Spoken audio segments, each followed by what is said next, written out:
मित्रों, जैसा कि हम सभी जानते हैं कि हिंदू धर्म में समय के कालखंडों को 4 युगों अर्थात सतयुग, त्रेता युग, द्वापर युग और कलयुग में बांटा गया है।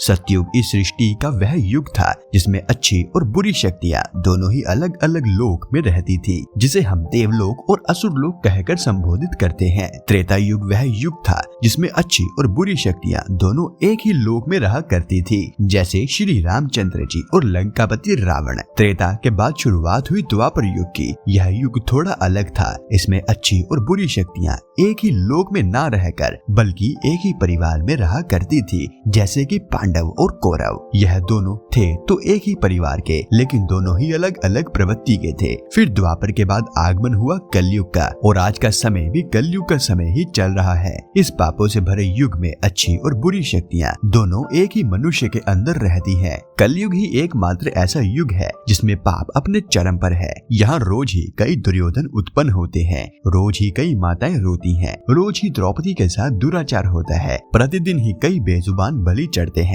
कलयुग को मानव जाति के लिए सबसे श्रापित युग कहा गया है। लेकिन क्या आप यह बात जानते हैं कि विष्णु पुराण में महर्षि व्यास जी ने कलयुग को सर्वश्रेष्ठ युगों में से एक बताया है। लेकिन इसके पीछे क्या तर्क था, तो इसे जानने के लिए वीडियो को अंत तक जरूर देखें। नमस्कार मित्रों, आपका ज्ञान विला यूट्यूब चैनल में स्वागत है।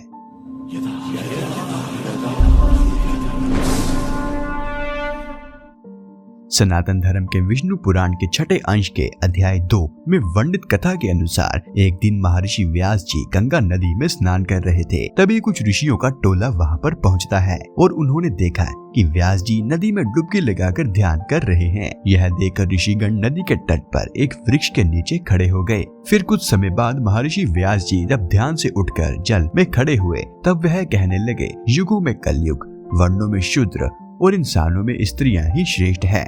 ऐसा कहकर उन्होंने जल में फिर से एक बार डुबकी लगाई और फिर कुछ समय बाद बाहर निकलकर बोले, शूद्र तुम श्रेष्ठ हो, तुम धन्य हो। यह कर महामुनि फिर से जल में मगन हो गए और फिर जल से निकलकर बोले, स्त्रियां ही साधु है और उनसे कोई धन्य नहीं है।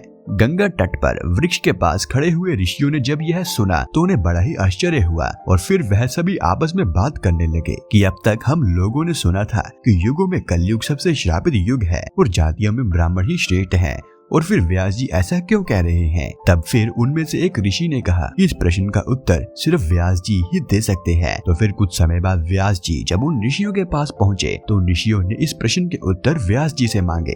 व्यास जी ने इसका उत्तर ऋषियों को देते हुए कहा कि हे ऋषिगण, जो फल सतयुग में मनुष्य को 10 वर्ष तपस्या, ब्रह्मचार्य और कठोर कार्य करने से मिलता है, वह फल मनुष्य त्रेता युग में सिर्फ 1 वर्ष में, द्वापर युग में 1 महीने में और कलयुग में मात्र 1 दिन में प्राप्त कर सकता है। इसी कारण ही मैंने कलयुग को श्रेष्ठ कहा है। वही जो धर्म सतयुग में त्याग, त्रेता में यज्ञ, द्वापर में देव अर्चना से प्राप्त होता है, वही कलयुग में प्रभु भक्ति और कीर्तन मात्र से ही मिल जाता है। कलयुग में मनुष्य एक छोटे से परिश्रम से सफलता हासिल कर सकता है, इसीलिए कलयुग को मैंने श्रेष्ठ कहा है।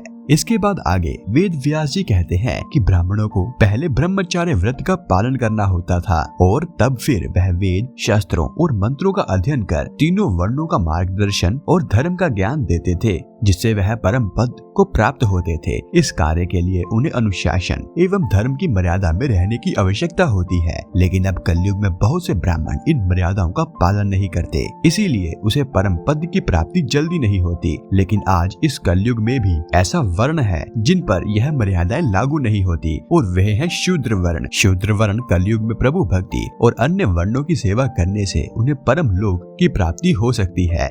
इसीलिए मैंने शूद्र को कलयुग में मनुष्य में सबसे श्रेष्ठ कहा है। उसके बाद व्यास जी स्त्रियों के बारे में कहते हुए समझाते हैं कि स्त्रियां ही कलयुग में साधु हैं। ऐसा वेद व्यास जी इसलिए कहते हैं कि कलयुग में अधर्म का साम्राज्य अधिक होगा और लोग अपने धर्म का पालन सही से नहीं करेंगे। कलयुग में कई स्त्रियां ऐसी भी होगी जो अपने पतिव्रता धर्म का सही से पालन नहीं करेंगी। ऐसे में जो स्त्री अपने पतिव्रता धर्म का पालन एवं अपने परिवार का धर्म पूर्वक सेवा भाव करेंगी, उन्हें परम पद की प्राप्ति होगी, जो कलयुग में सभी स्त्रियों के लिए संभव नहीं होगा। इसीलिए मैंने स्त्रियों को साधुओं के समान धर्म पूर्वक कर्म करने वाला कहा है। तो मित्रों, यह विष्णु पुराण में वर्णित वह कारण था जिस वजह से कलयुग को सबसे श्रेष्ठ युग कहा गया है। अगर आपको यह वीडियो थोड़ा सा भी पसंद आया है तो वीडियो को लाइक कर चैनल सब्सक्राइब जरूर करें और यह वीडियो देखने के लिए आपका धन्यवाद।